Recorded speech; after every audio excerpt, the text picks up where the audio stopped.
Hi everyone, welcome to my YouTube channel. ಬನ್ನಿ ಮುದ್ದು ಲಕ್ಷ್ಮಿ ಏನಾಗುತ್ತಂತ ನೋಡ್ಕೊಂಬರೋಣ. ಸಂಚಿಕೆ ಶುರುವಿನಲ್ಲಿ ಭದ್ರಾ ಅಜ್ಜಿ ಇನ್ನೂ ಏನು ಮಾಡಬೇಕಂತ ಇದೆಯೇ? ನಮ್ಮನ್ನು ಇಷ್ಟು ಮಾನ ಮರ್ಯಾದೆ ಕಳೆದಿರೋದು ಸಾಕಾಗಿಲ್ವೇ? ಇನ್ನೂ ಅಟ್ಟಿ ಬಾಗಿಲು ಗಂಟ ಬಂದಿದೆಯೇ? ನಿಮ್ಮಪ್ಪ ನೋಡಿದರೆ ಅಲ್ಲಿ ಚಾವಟಿಲಿ ಹೊಡ್ಕೊಂಡು ನನ್ನ ಮಗನ ಮರ್ಯಾದೆ ಕಳೀತಾ ಇದ್ದಾನೆ. ನೀನು ನೋಡಿದರೆ ಇಲ್ಲಿಗೆ ಬಂದು ಇನ್ನೂ ಏನು ಮಾಡೋಕ್ಕೆ ಹೊಂಟಿದೀಯಾ? ಇಲ್ಲಿ ಯಾಕೆ ಬಂದಿದೀಯಾ ನೀನು? ಫಸ್ಟ್ ಇಲ್ಲಿಂದ ಹೋಗು. ನಮ್ಮ ಮುಖ ಕೂಡ ನಾವು ನಿನಗೆ ತೋರಿಸೋದಿಲ್ಲ ಅಂತ ಅಂದಮೇಲೆ ನಿನ್ನ ಅಟ್ಟಿ ಬಾಗಿಲು ತುಳಿಸ್ತೀವ ಅಂತ ವಿದ್ಯಾನಿಗೆ ಬೈತಾ ಇರ್ತಾರೆ. ಅಷ್ಟರಲ್ಲಿ ಈಶ್ವರಿ ಹೇಳ್ತಾಳೆ, ಇನ್ನೂ ಸಾಕಾಗಿಲ್ವೇನವ ನೀವು? ನಮ್ಮ ಭಾವನ ಮಾನ ಮರ್ಯಾದೆ ಎಲ್ಲ ಕಳೆದ್ಬಿಟ್ರಿ, ಹೋಗ್ತಾ ಇರು ಇಲ್ಲಿಂದ ಅಂತ ಹೇಳ್ತಾ ಇರ್ತಾಳೆ. ಅಷ್ಟರಲ್ಲಿ ವಿನಂತಿ ಓಡ್ಬಂದು, ಅಜ್ಜಿ ನಾನು ಎಷ್ಟು ಹೇಳಿದ್ರು ಹೋಗೋಕ್ಕೆ ತಯಾರಿಲ್ಲ, ಭದ್ರಮಾಮನ ಮೀಟ್ ಮಾಡೇ ಮಾಡ್ತೀನಿ ಅಂತ ಹೇಳ್ತಾ ಇದ್ಲು. ಅದಕ್ಕೆ ನಾನು ಬೈದು ಕಳಿಸಿದ್ರೆ ನನಗೆ ಅವಾಜಾಗ್ತಾಳೆ ಅಂತ ಅವಳ ಬಗ್ಗೆ ದೂರ ಹೇಳ್ತಾಳೆ. ಅಷ್ಟರಲ್ಲಿ ಅಜ್ಜಿ ಹೇಳ್ತಾಳೆ, ನೋಡು, ನಮ್ಮ ಅಟ್ಟಿ ಮೇಲೆ ನಿನಗೆ ಗೌರವ ಇದ್ದರೆ, ನಮ್ಮ ಮೇಲೆ ಗೌರವ ಇದ್ದರೆ, ನನ್ನ ಮೊಮ್ಮಗ ಭದ್ರನ ಮೇಲೆ ನಿನಗೆ ಪ್ರೀತಿ ಅಂತ ಕಿಂತಿಷ್ಟು ಇತ್ತಂದರೆ ಈ ಕಡೆ ಮುಖ ತೋರಿಸ್ದಂಗೆ ಸುಮ್ಮನೆ ಹೊರಟೋಗ್ತಾ ಇರು ಅಂತ ಹೇಳ್ತಾಳೆ. ಅಲ್ಲಿಗೆ ವಿದ್ಯಾ ಸುಮ್ಮನೆ ಸೈಲೆಂಟ್ ಆಗಿಬಿಡ್ತಾಳೆ. ಅಜ್ಜಿ ಮಾತಿಗೆ ಕಟ್ಟಿಬಿದ್ದು ಸರಿ ಬಿಡು ಹೋಗೋಣ ಅಂತ ಅಲ್ಲಿಂದ ಹೋಗ್ತಾಳೆ. ಆಗ ಈಶ್ವರಿ ಹೇಳ್ತಾಳೆ, ಈ ಅಟ್ಟಿ ಬಾಗಿಲು ಕೂಡ ತುಳಿಯೋಂಗಿಲ್ಲ, ಹಾಗೆ ಹೋಗ್ತಾ ಇರೋಂತ ಅವಳು ಆವಾಜ್ ಹಾಕ್ಬಿಡ್ತಾಳೆ. ವಿದ್ಯಾ ಬಂದಿದ್ದಾರಿಗೆ ಸುಂಕ ಇಲ್ಲ ಅಂತ ಹತ್ಕೊಂಡು ಹೋಗ್ತಾ ಇರ್ತಾಳೆ. ಅಷ್ಟರಲ್ಲಿ ಕ್ವಾಟ್ಲೆ ವಿದ್ಯಾನಿಗೆ ಎದುರಾಗ್ತಾನೆ. ಆಗ ಕೇಳ್ತಾನೆ, ಅತ್ತಿಗೆಮ್ಮ ಅಣ್ಣ ತಮ್ಮನ ಮಾತಾಡಿಸ್ಬಿಟ್ರ, ಎಲ್ಲ ನಿಮ್ಮ ಮಧ್ಯೆ ಇರೋ ಸಮಸ್ಯೆ ಎಲ್ಲ ಕ್ಲಿಯರ್ ಆಯಿತಾ ಅಂತ ಕೇಳಿದಾಗ ಈ ಕಡೆಗೆ ವಿದ್ಯೆ ಹೇಳ್ತಾಳೆ ಅಳ್ತಾ, ಬಂದದ್ದಾರಿಗೆ ಸುಂಕ ಕಟ್ಟಲಿಲ್ಲ, ಆಮೇಲೆ ನೋಡ್ರಿ ಇಲ್ಲಿ ಮನೆಯಲ್ಲಿ ಯಾರೋ ನನಗೆ ಮಾತಾಡೋಕ್ಕೆ ಬಿಡ್ತಾಯಿಲ್ಲ, ನಾ ಏನು ಮಾಡಲಿ ಅಂತ ನಡೆದಿರೋ ವಿಷಯ ಎಲ್ಲ ಅವನ ಹತ್ರ ಹೇಳಿ ಅಳ್ತಾಳೆ. ಆಗ ಕ್ವಾಟ್ಲೆ ಹೇಳ್ತಾನೆ, ಅತ್ತಿಗೆಮ್ಮ 1-2 ನಿಮಿಷ ಸುಮ್ಕೆ ಇರಿ, ನಾನು ಹಿಂಗೆ ಹೋಗಿ ಅಣ್ಣ ತಮ್ಮನ ಕರ್ಕೊಂಬಂದ್ಬಿಡ್ತೀನಿ, 1-2 ನಿಮಿಷ ಕಾಯಿರಿ ಅಂತ ಹೇಳಿ ಹೋಗ್ತಾನೆ ಕ್ವಾಟ್ಲೆ. ಅಲ್ಲಿಗೆ ಕಡೆ ಭದ್ರ ಎಣ್ಣೆ ಕುಡಿತಾ ಕೂತಿರ್ತಾನೆ. ಕ್ವಾಟ್ಲೆ ಹೋಗಿ, ಅಣ್ಣ ತಮ್ಮ ಏನೋ ಮಾಡ್ತಾ ಇದೀಯಾ, ಬಾರೋ ಇಲ್ಲಿ ಒಂದು ಇಂಪಾರ್ಟೆಂಟ್ ವಿಷಯ ಐತಿ, ನೀನು ತೋರಿಸ್ತೀನಿ ಅಂತ ಹೇಳಿದಾಗ ಭದ್ರ ಹೇಳ್ತಾನೆ, ನನಗಿನ್ನೇನಿದೆಯೋ, ನನಗೆ ಎಣ್ಣೆಗಿಂತ ಮುಖ್ಯವಾದದ್ದು ಏನೂ ಇಲ್ಲ, ನನಗಿದೆ ಅಲ್ಲ ಅಂತ ಹೇಳ್ತಾನೆ. ಅಣ್ಣ ತಮ್ಮ ಬಾ ಇಲ್ಲಿ, ನಿನಗೆ ಒಂದು ವಿಷಯ ತೋರಿಸ್ತೀನಿ, ನೀನೇ ನೋಡಿ ಶಾಕಾಗಿ ಹೋಗ್ಬಿಡ್ತೀಯ, ನಿನ್ನ ಮನಸ್ಸಲ್ಲಿ ಏನಿದೆಯೋ ಅದೆಲ್ಲ ಹೊರಗೆ ಹಾಕಿದ್ಯಲ್ಲ, ಈಗ ನೋಡುವಂತೆ ಬಾ, ನೀನೇ ಶಾಕಾಗಿ ಹೋಗ್ತೀಯ ಅಂತ ಹೇಳ್ತಾನೆ.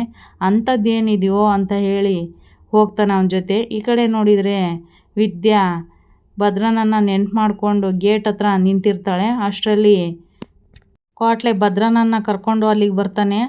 ಅತ್ತಿಗೆಮ್ಮ ಅಂತ ಹೇಳ್ತಾನೆ.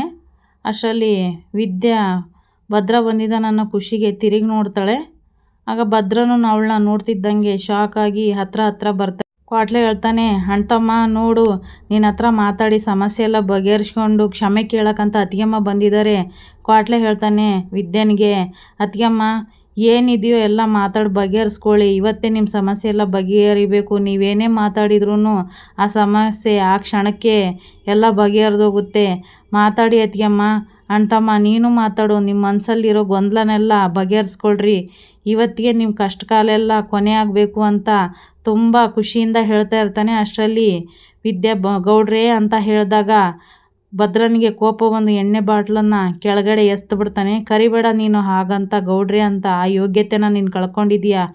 ಲೋ ಕ್ವಾಟ್ಲೆ ನಟ ಭಯಂಕರ ಕಣ್ಲ, ನನಗೆ ಒಂದು ಮಾತು ಹೇಳ್ದಂಗೆ ನನ್ನ ಮನಸ್ಸಲ್ಲಿರೋದನ್ನೆಲ್ಲ ತಿಳ್ಕೊಂಡು ಇವಳನ್ನ ಇಲ್ಲಿಗೆ ಕರೆಸಿದೀಯಾ ಅಂತ ಹೇಳ್ತಾನೆ. ಆಗ ವಿದ್ಯೆ, ಇಲ್ಲ ಗೌಡ್ರೆ ನಾನೇ ಬಂದೆ ಅಂತ ಅವಳು ಹೇಳಿದಾಗ, ನೀನು ಮಾತಾಡೋಬೇಡ, ನೀನು ಮಾತಾಡೋ ಯೋಗ್ಯತೆನ ಕಳ್ಕೊಂಡಿದ್ಯಾ. ಒಂದು ಕಡೆ ನಿಮ್ಮಪ್ಪ ಅಲ್ಲಿ ಚಾವಟಿಲಿ ಹೊಡ್ಕೊಂಡು ಊರವ್ರ ಮುಂದೆ ನಮ್ಮ ಅಪ್ಪನ ಮರ್ಯಾದೆ ಕಳೀತಾ ಇದ್ದಾನೆ, ನೀನು ನೋಡಿದರೆ ನನ್ನ ಜೊತೆಲೇ ಇದ್ಕೊಂಡು ನಮಗೆ ಮೋಸ ಮಾಡಿಬಿಟ್ಟೆ, ನಾಗರಾವಿಗೆ ಹಾಲು ಎರ್ದಂಗೆ ಆಯಿತು. ಕರಿಬೇಡ ನೀನು, ಈ ಒಂದು ಕಿತ ಇಲ್ಲಿದ್ದೆ ಅಂದರೆ ಮುಗ್ದೆ ಹೋತು, ನಿಮ್ಮ ಮನೆಯವ್ರನ್ನೆಲ್ಲ ಕತ್ತರಿಸಾಕ್ಬಿಡೋ ಅನ್ನೋಷ್ಟು ಕೋಪ ನನ್ನಲ್ಲೈತೆ, ಸುಮ್ಮನೆ ಹೋಗ್ತಾ ಇರು ಅಂತ ಹೇಳ್ತಾನೆ ಭದ್ರ. ಆಗ ವಿದ್ಯೆ ಹೇಳ್ತಾಳೆ, ಗೌಡ್ರೆ ಸುಮ್ಮನೆ ಕುಡ್ದು ನಿಮ್ಮ ಆರೋಗ್ಯನ ಯಾಕೆ ಹಾಳು ಮಾಡ್ಕೋತೀರಾ, ಕೋಪ ಇದ್ದರೆ ನನಗೇನಾದರೂ ಶಿಕ್ಷೆ ಕೊಡಿ, ನಾನು ಅನುಭವಿಸ್ತೀನಿ ಅಂತ ವಿದ್ಯೆ ಹೇಳ್ತಾಳೆ. ಆಗ ಭದ್ರ ಹೇಳ್ತಾನೆ, ಮನ್ಸಿಗೆ ನೋವು ಮಾಡಿ ಗಾಯ ಮಾಡಿ ಹೋಗಿರೋದಕ್ಕಿಂತ ಈ ಕುಡಿದು ಕಳಿಸ್ಬಿಟ್ಟೋರು ಏನು ಪರವಾಗಿಲ್ಲ ಬಿಡು, ನಿನಗ್ಯಾಕೆ ಬೇಕು ನನ್ನ ಬಗ್ಗೆ ಚಿಂತೆ, ಇಲ್ಲಿಂದ ಹೋಗ್ತಾ ಇರು. ಕ್ವಾಟ್ಲೆ ಸುಮ್ಮನೆ ಹೇಳು, ಹೋಗ್ತಾ ಇರೋಕ್ಕೆ ಹೇಳು, ಇಲ್ಲ ಅಂದರೆ ನಾನು ಮತ್ತೆ ಬೇರೆ ಥರ ಕಾಣಬೇಕಾಗುತ್ತೆ ಅಂತ ಹೇಳಿ ಅಲ್ಲಿಂದ ಹೊರಟುಬಿಡ್ತಾನೆ. ವಿದ್ಯಾನಿಗೆ ಭದ್ರ ಬಾಯಿ ಸಿಕ್ಕಾಗೆ ಬೈದಿರೋದಕ್ಕೆ ಅವಳು ಅಳ್ತಾ ಹಾಗೆ ಪಂಚಾಯಿತಿ ಕಟ್ಟೆ ಹತ್ರ ಬಂದ್ಬಿಡ್ತಾಳೆ. ಸರು ಅವಳನ್ನ ನೋಡಿ, ಅಮ್ಮ ಅಕ್ಕ ಬಂದ್ಲು ಅಂತ ಹೇಳ್ತಾಳೆ. ವಿದ್ಯಾ ತಾಯಿ ರತ್ನಮ್ಮ ಕೇಳ್ತಾಳೆ, ಏನಂದ್ರಮ್ಮ ಅಳಿಯಂದ್ರು ಮಾತಾಡ್ಸಿದ್ಯಾ ಅಂತ ಕೇಳಿದಾಗ ವಿದ್ಯೆ ಹೇಳ್ತಾಳೆ, ಅವರು ನನ್ನ ಮುಖ ನೋಡೋಕ್ಕೆ ತಯಾರಿಲ್ಲಮ್ಮ, ನನಗೆ ಅವ್ರು ನನ್ನನ್ನು ಮಾತಾಡಿಸ್ಲಿಲ್ಲ, ಬೈದು ಕಳಿಸ್ಬಿಟ್ರು ಅಂತ ಹೇಳಿದಾಗ ರತ್ನಮ್ಮ ಹೇಳ್ತಾಳೆ, ಸ್ವಲ್ಪ ದಿನ ಕಾಯಮ್ಮ, ಎಲ್ಲ ಸರಿ ಹೋಗುತ್ತೆ, ಏನೂ ಆಗಲ್ಲ ಅಂತ ಹೇಳಿದಾಗ ವಿದ್ಯೆ ಹೇಳ್ತಾಳೆ, ನನಗೆ ಅದಕ್ಕೆ ಬೇಜಾರಾಗ್ತಾ ಇಲ್ಲಮ್ಮ, ನನಗೆ ಅವ್ರು ಮಾತಾಡಿಸಿಲ್ಲ ಅಂತಲೂ ನನಗೆ ನೋವಾಗ್ತಾಯಿಲ್ಲ.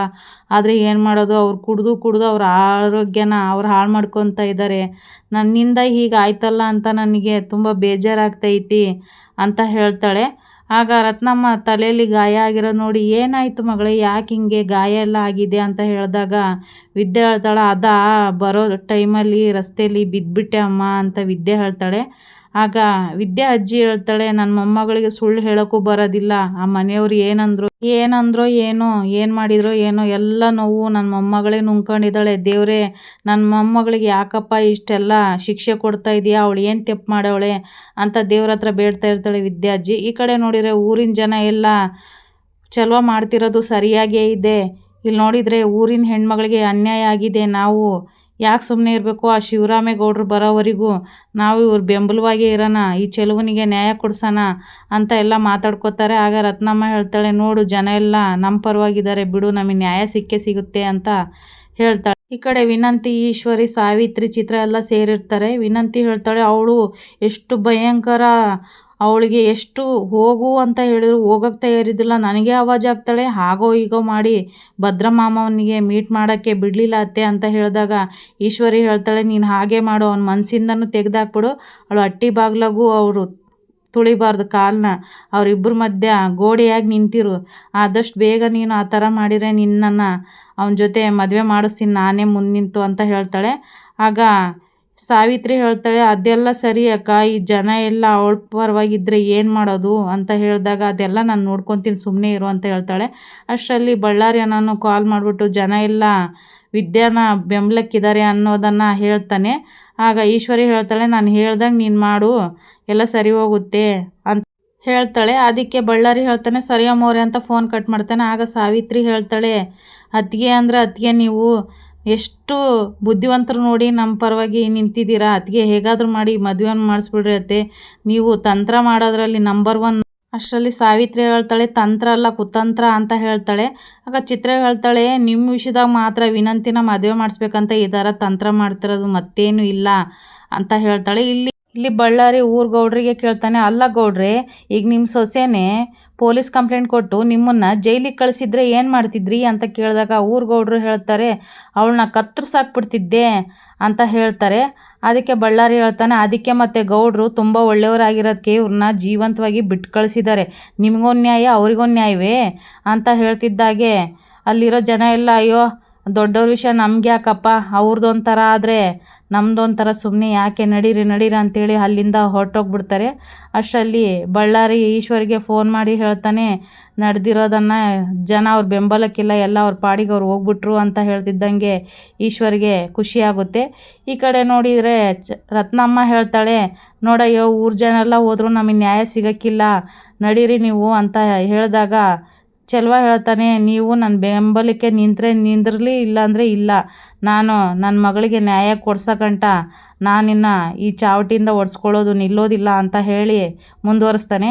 ಈ ಕಡೆ ನೋಡಿದ್ರೆ ಕ್ವಾಟ್ಲೆ ಭದ್ರನ ಹತ್ರ ಬಂದ್ಬಿಟ್ಟು, ಅಲ್ಲ ಬೇಲಿನೇ ಎದ್ದು ಹೊಲ ಮೇಯ್ತಿರ್ಬೇಕಾದ್ರೆ ಅಂತ ಹೇಳಬೇಕಾದ್ರೆ ಏನೋ ಅಂತ ಇದೆಯಾ ಅಂತ ಹೇಳಿದಾಗ ಅತ್ತಿಗೆಮ್ಮ ತಪ್ಪು ಮಾಡಿದಾಳೆ ಅಂತ ಗೊತ್ತಾದಾಗ ಮಾವಯ್ಯನವರು ಕ್ಷಮೆ ಕೊಟ್ಬಿಟ್ಟು ಇನ್ನೊಂದ್ಕಿಂತ ತಪ್ಪು ಮಾಡಬೇಡವ ಅಂತ ಹೇಳ್ಬೋದಾಗಿತ್ತಲ್ವಾ, ಮಾವ ಮಾಡಿರೋ ತಪ್ಪಲ್ವೇ, ಅವರು ಅತ್ತಿಗೆಮ್ಮನ ಕ್ಷಮಿಸ್ಬೋದಾಗಿತ್ತು ಅಂತ ಹೇಳ್ತಾನೆ. ಭದ್ರ ನನಗೆ ಕೋಪ ಬಂದು ಕ್ವಾಟ್ಲೆಗೆ ಜೋರಾಗಿ ಹೊಡಿತಾನೆ.